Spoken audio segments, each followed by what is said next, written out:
à vous pour votre attention. Bon, en Bolivie, nous sommes responsables, les missionnaires identes, d'un foyer, le foyer de l'enfant Jésus, dans lequel nous accueillons des orphelins et d'autres enfants victimes du terrorisme. À une époque, en effet, des villages entiers ont été brûlés avec les habitants prisonniers dans leurs maisons. Les parents disaient à leurs enfants, « Fuyez, fuyez !»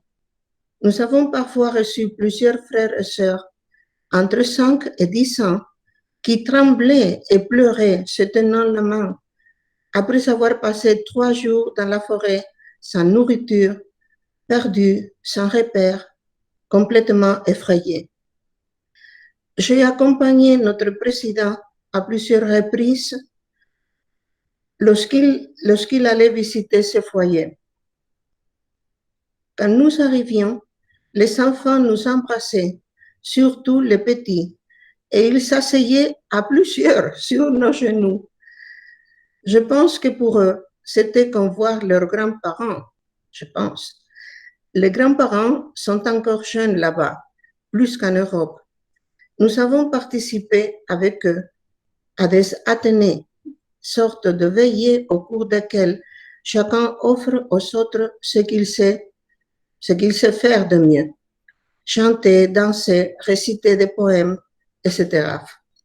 Lors d'une de ces célébrations, un petit garçon d'environ 5 ans m'a dit, en entendant un cortège de trompettes dans la rue, « C'est un mort !» Il me dit, « C'est un mort !»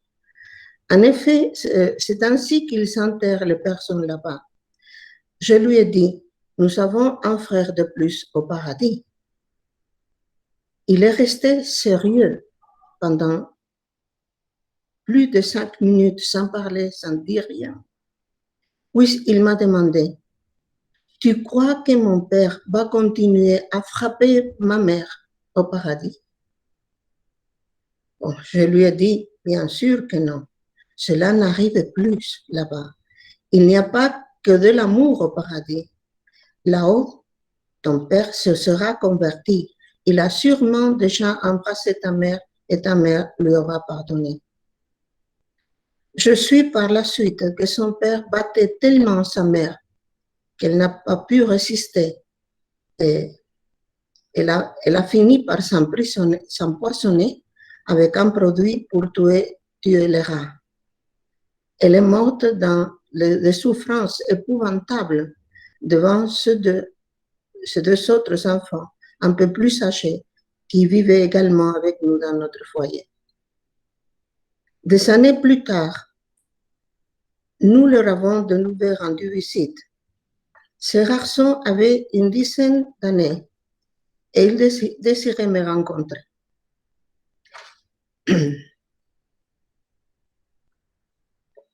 Je lui ai parlé de notre Père Céleste et j'ai essayé de lui décrire comment il l'aime d'un amour total, absolu, d'un amour qui est seulement amour. Je vois encore son visage illuminé lorsqu'il m'a demandé « Un amour pur, n'est-ce pas ?» Je lui ai répondu « Oui, un amour pur ». Et je continuais à lui parler. Et il m'interrompait encore et encore en disant « Un amour pur, n'est-ce pas ?» Pour être bien sûr, cela le préoccupait énormément car il n'était pas prêt à accepter n'importe quel type d'amour. Lorsque je pense aux enfants qui entreront dans le royaume des cieux avant nous, je pense à lui. Quand je pense au cœur pur, je pense à lui. Quand je pense à ceux qui voient déjà Dieu ici, sur cette terre, et qui le verront face à face, je vois son petit visage lumineux de l'amour pur qui vivait dans son cœur, malgré la mauvaise expérience qu'il a eue de ce que le monde appelle à tort amour. Si nous n'avions pas été créés à son image et à sa ressemblance, comment pourrions-nous savoir à quoi ressemble l'amour pur du Père quand on a eu un Père en ce monde quelqu'un qui s'est comporté comme une brute. Comment est-ce qu'il aurait pu s'imaginer, songer de l'amour d'un amour pur, si cet amour n'était pas dans son cœur, parce que notre Père nous a créés en ressemblance avec lui. En effet, notre Abba nous a créés semblables à lui pour vivre en lui ce qu'il est. Ceci est tellement vrai. Son empreinte d'amour dans notre esprit est si indélébile que les êtres humains passent leur vie à rechercher, assoiffés, cet amour pur qui ne mourra jamais. Il n'y a qu'un seul mystère, celui de l'amour pur que Jésus-Christ nous révèle dans sa personne, dans sa vie, dans ses actes et dans ses paroles. C'est là que nous voyons et connaissons l'amour pur qui est Dieu. Le Christ a dit à ses disciples, « Mais vous, heureux vos yeux, puisqu'ils voient, vos oreilles, puisqu'ils entendent. Qui m'a vu, a vu mon Père. » Il a fallu du temps aux disciples pour identifier le Père avec Jésus de Nazareth, au point que Philippe lui a dit, « Seigneur, montre-nous le Père, cela nous suffit. » Jésus lui répond, « Il y a si longtemps que je suis avec vous, et tu ne me connais pas, Philippe? Celui qui m'a vu a vu le Père. Comment peux-tu dire, montre-nous le Père? » Philippe, évidemment, s'attendait à voir le Père de la même manière qu'il voyait physiquement les choses, des personnes avec un corps, tout comme il voyait Jésus. Comment voyons-nous l'amour d'une personne pour nous? L'amour de mon mari, de mon père, de mon fils, l'amour d'un ami. Comment est-ce que je le vois? Dans ses paroles, certainement, dans ses gestes et son regard, dans ses actes généreux qui correspondent à ce qu'il me dit. Si généreux cette personne va jusqu'à donner sa vie pour moi, jour après jour, y compris, par exemple, en me sauvant de la noyade, se jetant à l'eau sans savoir nager, s'il faut, non? Mais jour après jour, il me donne sa vie. Non? C'est ainsi que nous voyons la partie la plus intime de cette personne, son esprit, que nous ne pouvons ni voir ni toucher avec nos sens. Dieu est amour et il est esprit. Et c'est parce que nous avons vu le Christ Jésus, ses œuvres, ses paroles, sa générosité au point de donner sa vie pour nous sauver, que nous pouvons voir le Dieu qu'il est, voir en lui le Père, esprit et amour comme lui qui est le Fils, et voir de plus le Saint-Esprit.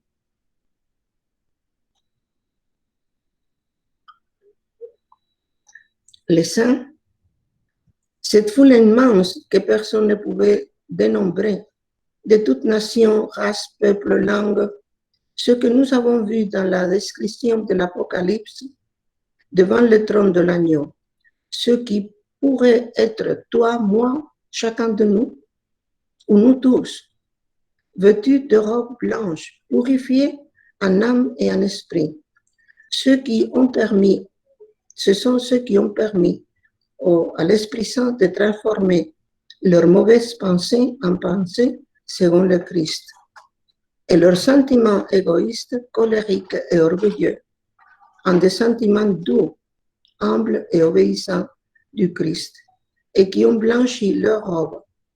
Ils se sont purifiés, ça veut dire, dans le sang du Christ, ceux qui, par la grâce, ont réussi dans leur vie à aimer comme le Christ nous a aimés. Ceux-là ont tous vécu l'obéissance de la foi. Ça veut dire, si je crois en toi, Jésus-Christ, en toi, le Dieu vivant, je t'obéirai comme tu as obéi au Père, même dans les choses les plus difficiles et les plus dures. La question qui se pose à nous aujourd'hui est de savoir si nous voulons ou pas, si nous voulons ou non, disposer nos cœurs à recevoir et à vivre pleinement la grâce que le Christ nous offre. Mourir pour un ami, la plus grande preuve d'amour, on dit le Christ. Car c'est lui le chemin, le Christ lui-même, le seul innocent par nature, qui nous appelle à être innocents, purs, limpides par grâce. Les êtres humains sont capables, pas tout bien sûr, pas tout le monde, de donner maison, bien, argent, temps, bonnes paroles, mais qui se donne par pur amour et jusqu'au bout. Lorsque le Christ nous dit il n'y a pas de plus grand témoignage d'amour que de donner sa vie pour un ami, il ne fait pas d'abord référence à la mort physique qui peut se présenter, mais c'est rare quand je risque ma vie pour sauver mon ami de la noyade. Le Christ, selon Fernando Rielo, se réfère plutôt à cette mort mystique qui advient dans notre âme lorsque je décide de me donner à Dieu, quel que soit mon état, que je sois célibataire ou marié. La mort mystique, c'est de mourir au mal, c'est ça. C'est ce don d'amour pur dans l'obéissance à mon Père qui me sépare de tout mal pour vivre uniquement le bien qu'il est, la pureté d'amour qu'il est.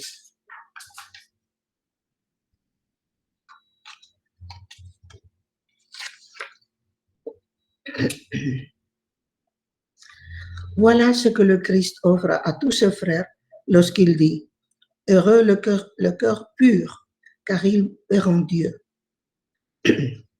La question est de savoir qui veut vivre cet état béatifique, parce que ce cœur pur voit Dieu de cette vie maintenant, progressivement, et dans la vie éternelle, ils le verront face à face. Car ce sont eux qui ont tout leur être offert définitivement au Père, qui reçoivent cette mission unique, faire connaître le cœur du Père, car c'est là où ils vivent. Seul celui qui veut avoir le cœur pur et qui veut être pauvre en esprit peut accueillir dans son cœur la grâce que le Christ accorde à ses disciples. Il nous dit « Je ne vous appelle plus serviteur, car le serviteur ignore ce que fait son maître. Je vous appelle ami. » Le Christ me dit « Je suis ton ami absolu. » Fernando Rielo nous recommande de lui répondre « Si je ne peux pas encore te dire la même chose, Jésus-Christ, je t'offre ma vie par ma prière pour que tu m'accordes cette grâce de vouloir être avec toi, de vivre avec toi, en toi, d'être un ami, d'être un avec toi, d'être plus que dévoué, plus que fidèle, être ton ami et que tu sois pour moi l'ami de ma vie. Benoît XVI nous dit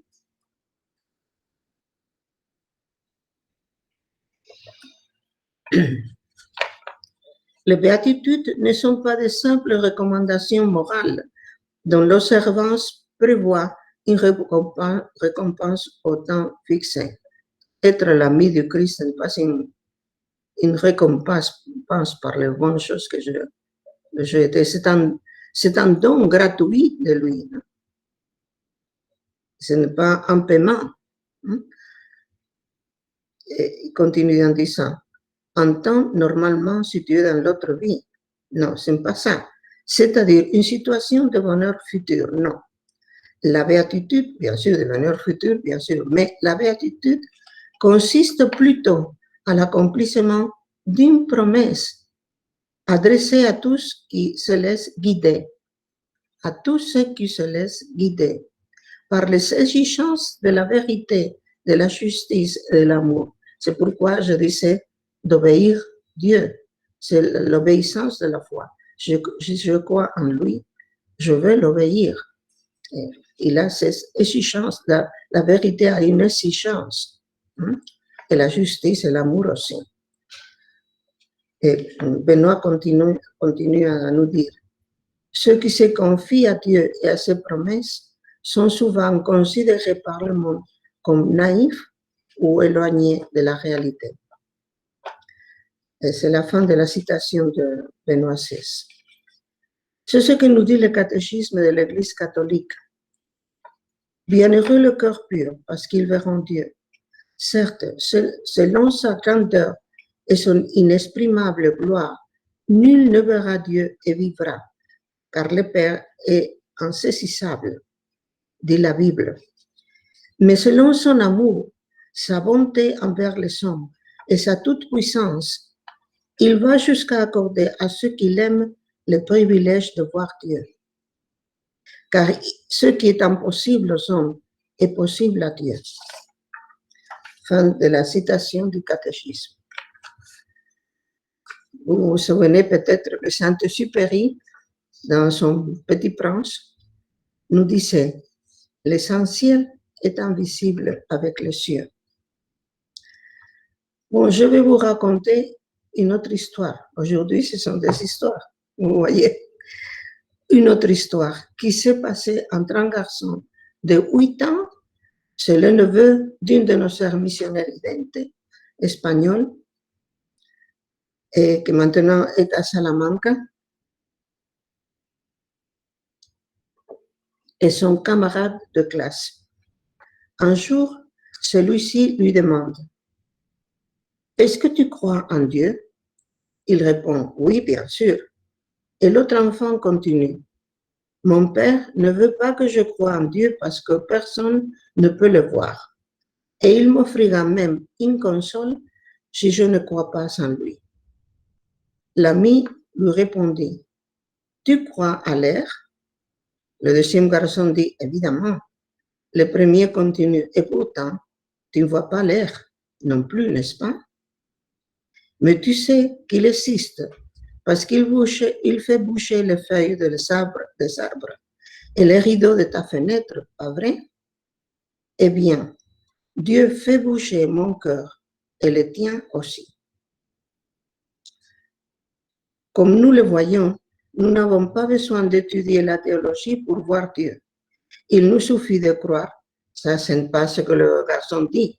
Ça, c'est moi maintenant que je réfléchis à ce que ce garçon avait répondu. Et il faut pas, on n'a pas besoin d'étudier la théologie pour voir Dieu. Il nous suffit de croire en lui et de l'aimer d'un cœur pur, comme celui d'un enfant innocent. Dans l'évangile de Saint Jean, on nous dit « Quiconque aime est né de Dieu et connaît Dieu. » Il y a 15 jours, nous parlions de la béatitude. Heureux ceux qui ont faim et soif de justice, car ils seront rassasiés. Et nous disions que nous avons soif de Dieu et que nous le cherchons parce que notre Père céleste nous a créés à son image et à sa ressemblance. Nous avons son image gravée dans notre être, au plus intime de nous, dans le cœur, disons-nous parfois. Au plus profond de mon être, tu es là, mon Père. C'est pourquoi rien n'étanche notre soif, si ce n'est Dieu. Même si nous cherchons à satisfaire nos besoins avec autre chose. Pour pouvoir voir Dieu, il y a une condition indispensable. Vouloir l'atteindre, le réclamer et même le lui demander, chercher son visage. Le Christ nous dit qu'il est en nous et Saint Augustin reconnaît qu'il a cherché à l'extérieur avant de le découvrir finalement en lui. Les saints ont tout fait, tous, cette expérience. Il est également vrai qu'ils le cherchaient avec un cœur pur, malgré leurs fautes et même leurs péchés, dont ils se défaisaient un à un en se convertissant avec détermination, un pas de plus chaque jour, purifiant ainsi leur cœur. Nous tous connaissons l'histoire de Saint Augustin, n'est-ce pas?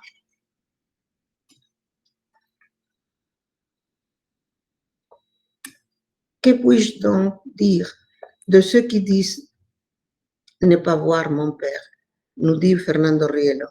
Ils ne voient pas mon Père de la manière merveilleuse que je l'affirme, parce que leur manque de prière les a aveuglés. Et ils ne prient pas parce qu'ils sont aveuglés par la satisfaction de leur passion. Je fais mienne la béatitude que le Christ nous a déclarée. Heureux le cœur pur, car ils verront Dieu. Oui, le cœur pur parle déjà à mon Père dans ce monde en le voyant. Que celui qui n'est pas pur soit pur, et que celui qui est pur soit encore plus pur. Oui, la vision de mon Père progresse avec la purification. C'est la fin de la citation de Fernando Rielo. Le Christ disait à ses contemporains et nous dit à nous aussi, à chacun de nous. Ainsi s'accomplit pour eux la prophétie d'Isaïe qui disait « Vous aurez beau entendre, vous ne comprendrez pas. Vous aurez beau regarder, vous ne verrez pas. Ce que l'esprit de ce peuple s'est épaissi. Ils se sont bouchés les oreilles, ils ont fermé les yeux, de peur que leurs yeux ne voient, que leurs oreilles n'entendent, que leur esprit ne comprenne, qu'ils ne se convertissent et que je ne les guérisse.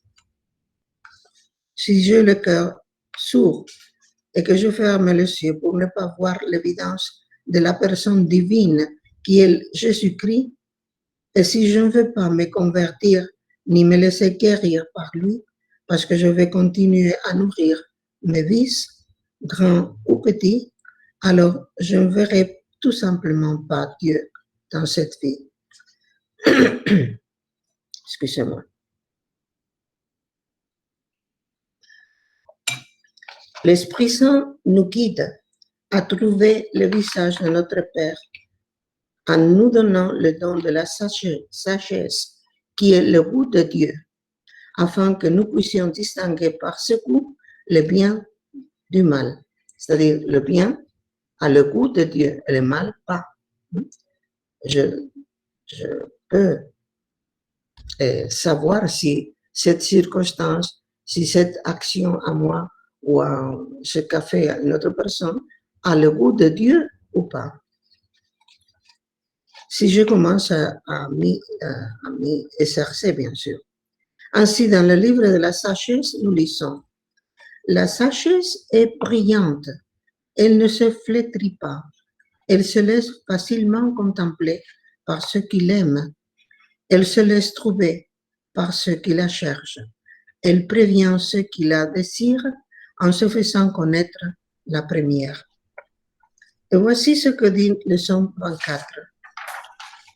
Qui montera sur la montagne de Javé et qui se tiendra dans son lieu saint? L'homme aux mains innocentes, au cœur pur. Son âme ne se porte pas vers les idoles. Il ne jure pas contre son prochain pour tromper. C'est-à-dire que pour voir Dieu, le cœur de l'homme, son être, son esprit, doivent être purs, ouverts à l'infini et libres, sans idole, qui nous asservissent. Fernando Rielo nous dit que nous avons été créés ouverts à l'infini. Cependant, cette ouverture est réduite lorsque notre égoïsme, notre orgueil, notre arrogance et notre superbe nous séparent de Dieu. C'est ce qui est arrivé à Adam et Ève. Ils ont utilisé la liberté de leur Créateur, celle que le Créateur leur avait donnée, non pas pour choisir le meilleur, l'absolument pur, non pas pour choisir Dieu lui-même et l'aimer comme il les aimait, mais pour vouloir se mettre à la place de Dieu en le laissant de côté. C'est pourquoi ils ont perdu la relation d'intimité amoureuse avec lui, la confiance et le dialogue filial qu'ils avaient avec lui lorsqu'il leur rendait visite chaque jour au coucher du soleil au paradis. Ils entendirent le pas de Javé, Dieu, qui se promenait dans le jardin à la brise du jour, nous dit l'Écriture. Adam et Ève ont choisi un aliment qui n'est pas propre aux enfants de Dieu, parce qu'il n'est pas pur, mais plutôt mélangé de bien et de mal. C'est ce que signifie la pomme, fruit de l'arbre du bien et du mal. Ils sont pris pour eux, ils sont intériorisés, le mal et le bien mélangés. Cependant, le Père leur promet un Rédempteur, un Sauveur, qui sera aussi notre nourriture vivante et personnelle dans l'Eucharistie. Avec cette miséricorde, notre Père répond à ses enfants qui se détournent de lui et se mettent à sa place. Adam et Ève ne l'ont pas compris. Ils n'ont pas compris notre Père Céleste, car ce qu'il veut pour ses enfants, c'est que nous soyons tous de Dieu avec lui. Et il voulait être plus que Dieu, connaître plus que lui, être comme lui, comme Satan leur a dit. Ainsi, Adam et Ève perdirent la vision de leur Dieu Père, la vision de la bonté absolue, de la vérité absolue, de la beauté, de l'amour pur et absolu. Leurs yeux se couvrirent de l'épaisse cataracte de l'orgueil. Jésus-Christ, Dieu lui-même, s'est fait homme pour que, en s'abaissant jusqu'à nous, jusqu'à ce cœur dur qui est le nôtre, et en s'abaissant jusqu'à la mort sur une croix, révélant ainsi son véritable caractère divin, nous puissions voir en lui l'ampleur, la plénitude et la pureté de l'amour dont Dieu nous aime. Celui qui décide d'accompagner Jésus-Christ dans sa descente vers ses frères s'élèvera avec Jésus-Christ à la vision de Dieu, en communion avec lui, en union intime avec lui. Son amour, l'amour qui est l'essence de Dieu, est le feu qui purifie notre cœur et nous unit à Jésus-Christ et en lui, à notre prochain, avec le même lien d'amour divin qui est de nous rendre tous frères. Ce lien d'amour de lui nous rend frères tous. Nous atteignons la purification du cœur en suivant le Christ, en l'aimant et en aimant nos frères, comme nous avons vu le Christ nous aimer, en étant chaque jour de plus en plus un avec lui, jusqu'à pouvoir dire avec Saint Paul, c'est plus moi qui vis, mais c'est le Christ qui vit en moi.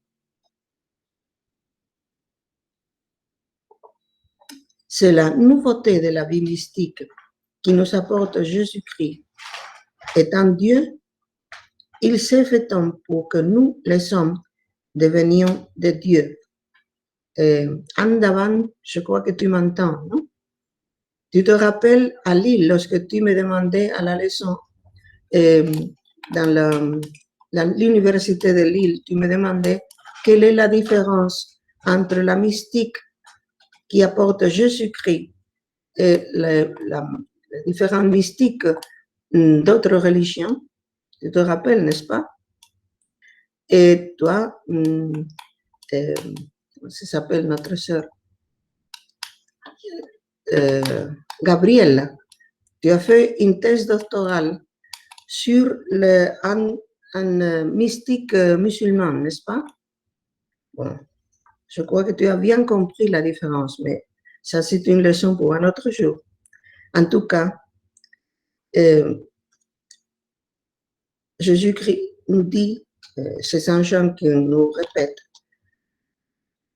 n'est-ce pas, n'est-il pas écrit dans votre loi, je dis, vous êtes de Dieu, Les pères de l'Église nous le rappellent ainsi. Le Verbe s'est fait chair pour nous rendre participants de la nature divine. Ça, c'est Saint Pierre, le premier pape, qui nous dit ça. C'est pour que l'homme, en entrant en communion avec le Verbe et en recevant ainsi la filiation divine, devienne fils de Dieu. C'est Saint Irénée qui nous dit ça. Car le Fils de Dieu s'est fait homme pour nous faire Dieu. Saint Anastase. Le Fils unique de Dieu, voulant que nous participions à sa divinité, assuma notre nature, afin que lui, fait homme, fit les hommes Dieu. Ça, c'est Saint Thomas d'Aquin. Je fais une parenthèse pour mentionner brièvement la définition de la vie mystique donnée par notre père fondateur Fernando Rielo. Le mot mystique, nous dit, a pour moi une signification simple, compréhensible pour tous. Faire l'expérience de la générosité en se fermant à l'égoïsme. Fermer les yeux à l'égoïsme pour les ouvrir à l'amour. Faire taire ce qui n'est pas Dieu pour écouter Dieu, le vivre et le sentir. Entrer dans le monde ineffable de l'amour divin et de l'exercice de la vertu en surmontant l'égoïsme et sa projection dans la logique du monde. Nous ne pouvons d'ailleurs pas réduire le mysticisme exclusivement à des phénomènes considérés comme extraordinaires. La mystique n'est pas seulement l'expérience de ce genre de phénomènes. Le fait mystique est une expérience et un engagement spirituel lorsqu'ils sont une réponse active à l'action divine. Ici, nous avons maintes fois dit que la grâce de Dieu, c'est son acte, c'est l'action de Dieu. Excusez-moi. C'est l'action de Dieu en moi, unie à mon action. Non? La vie mystique est l'action de Dieu dans l'être humain avec l'être humain, c'est-à-dire que Dieu se communique en tant qu'agent et l'être humain se communique en tant qu'action réceptive. L'être humain, en recevant l'action de Dieu dans son esprit, peut l'accepter, la rejeter ou la dégrader. L'expérience mystique n'est donnée que dans l'acceptation positive de l'action divine. C'est-à-dire, j'ai l'expérience de Dieu lorsque j'accepte son action en moi, je prends cette action, je l'unis avec mon action, hein, parce que je décide avec ma liberté de m'unir à lui, hein, pour cheminer ensemble. Alors, c'est ça la vie mystique.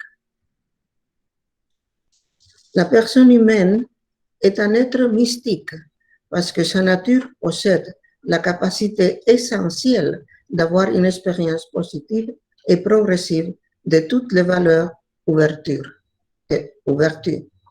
Nous avons la capacité de Dieu, dit l'Église catholique. Luther dit que non, que nous n'avons pas la capacité de Dieu parce que nous ne sommes pas libres, il dit. Et bien sûr, il ne reconnaît pas aucun saint, même pas la sainteté de notre Mère, la Vierge Marie. Bon, je lis encore. La personne humaine est un être mystique parce que sa nature, notre nature, nous avons par nature et la capacité de la vie mystique. Par exemple, nous avons la capacité de sortir de nous pour contempler une belle chose dans la nature, n'est-ce pas? Par exemple, la mer, non? Je contemple la mer, je sors de moi-même. J'ai dans ma nature la possibilité de sortir de moi-même. Je ne suis pas enfermée en moi-même. J'ai la capacité de sortir de moi-même pour aimer mon mari, ou mon père, ou mon ami. Je ne suis pas une monade, comme disent certains philosophes. Non, je ne suis pas enfermée en moi-même. J'ai la capacité de sortir et de m'extasier avec quelque chose de beau. Extasier, ça c'est la capacité d'extase. Quand je sors de moi-même pour m'unir à Dieu, ça aussi c'est de l'extase. Mais il m'a créé avec cette capacité. Autrement, je n'aurais pu pas le faire. La personne humaine est un être mystique parce que sa nature possède la capacité essentielle d'avoir une expérience positive et progressive de toutes les valeurs ou vertus, indépendamment de sa race, de sa culture, de sa religion, voire de sa non-croyance. Qui n'a pas fait l'expérience d'un acte dans lequel la vérité, la bonté ou la beauté de l'amour est présente, qui n'a pas eu l'heureuse occasion de pratiquer la prudence, la justice, la force d'âme ou la tempérance, qui n'a pas ici ou là accompli des actes libérateurs d'humilité, d'obéissance, de constance, de générosité. Quand ça nous est arrivé, ne nous sommes-nous pas sentis intérieurement bien, heureux, libres? Un acte de sincérité, de gentillesse, de bon goût envers quelqu'un entraîne une expérience positive de libératrice et de libération, dont le fruit est la paix intérieure et le bonheur. Saint Paul affirme que le bonheur, c'est que le bonheur, la paix, la patience, la bonté, la bienveillance et la fidélité sont des fruits de l'esprit. Ce sont des fruits de l'Esprit Saint.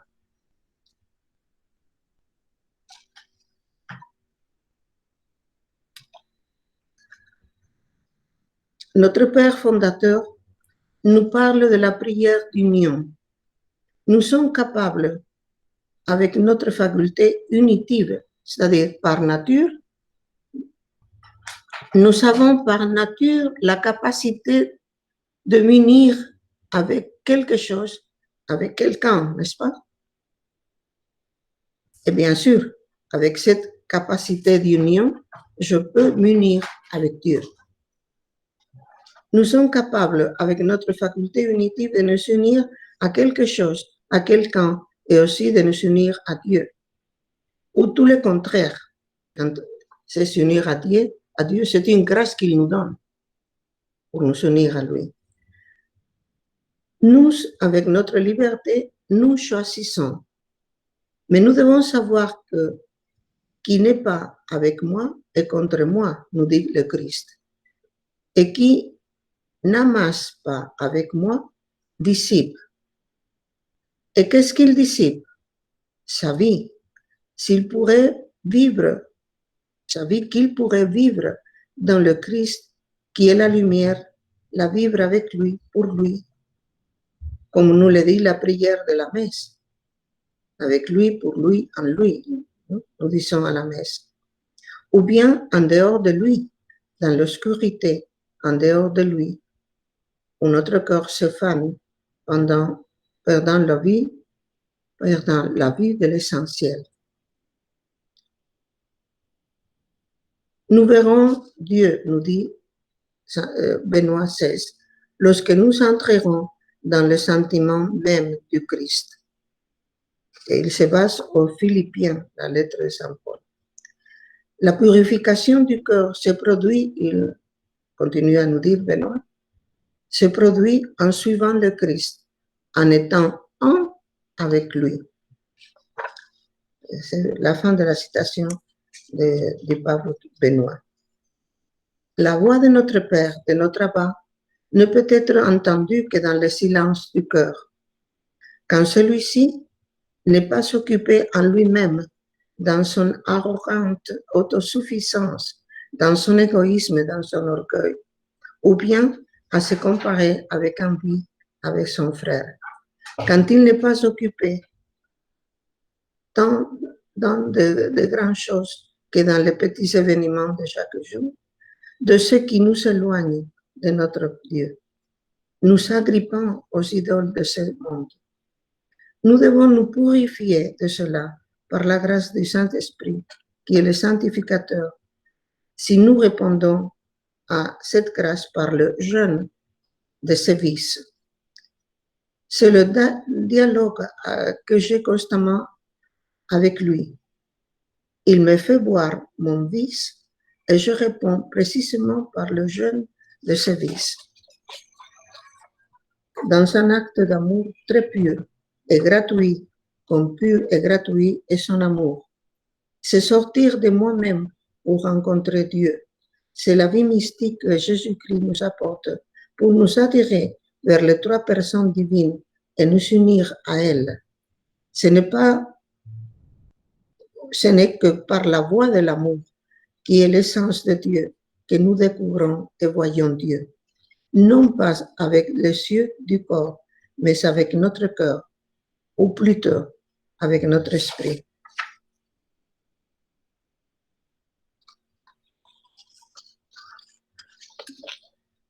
L'union mystique, l'union avec Dieu, c'est être en sa présence, c'est voir Dieu, c'est avoir la certitude que Dieu me possède et que nous possédons Dieu.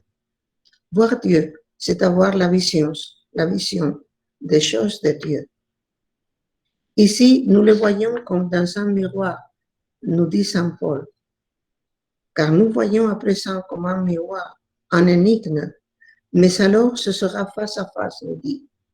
À présent, je connais d'une manière partielle, mais alors je connaîtrai comme je suis connu par Dieu. Dans la vie, il le dit dans sa lettre aux Colossiens. Dans la vie éternelle, nous le verrons face à face et nous arriverons à être semblables à lui en plénitude. C'est ça que notre Père a voulu depuis toute l'éternité pour ses enfants. Être semblable à lui en plénitude. Et Saint Jean nous dit dans son évangile, bien-aimés, dès maintenant, nous sommes enfants de Dieu, mais ce que nous serons ne paraît pas encore clairement. Nous le savons, lorsque le Fils de Dieu paraîtra, nous serons semblables à lui, parce que nous le verrons tel qu'il est.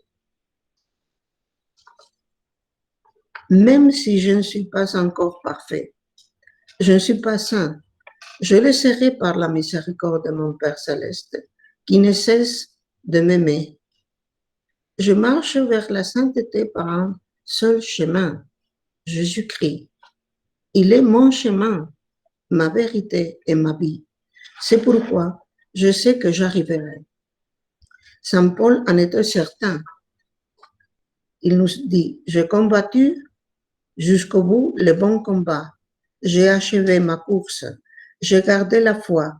Et maintenant, voici qu'est préparée pour moi la couronne de justice. Justice veut dire sainteté. C'est la fin de la citation de Saint Paul. Je n'ai pas avoir peur si j'ai encore des pensées et des sentiments inutiles ou malveillants et obsessionnels, et si ces sentiments et ces pensées arrivent encore à mon âme, je dois seulement les offrir avec amour à mon Père et continuer à jeûner d'eux, en sachant que ce qui est pur ou impur, ce qui est saint ou non, se trouve dans l'intentionnalité, nous dit Fernando Rielo. C'est-à-dire, quelle est mon intention? Si mon intention c'est pur ou pas. Et je vais finir parce que J'ai peur de vous ennuyer.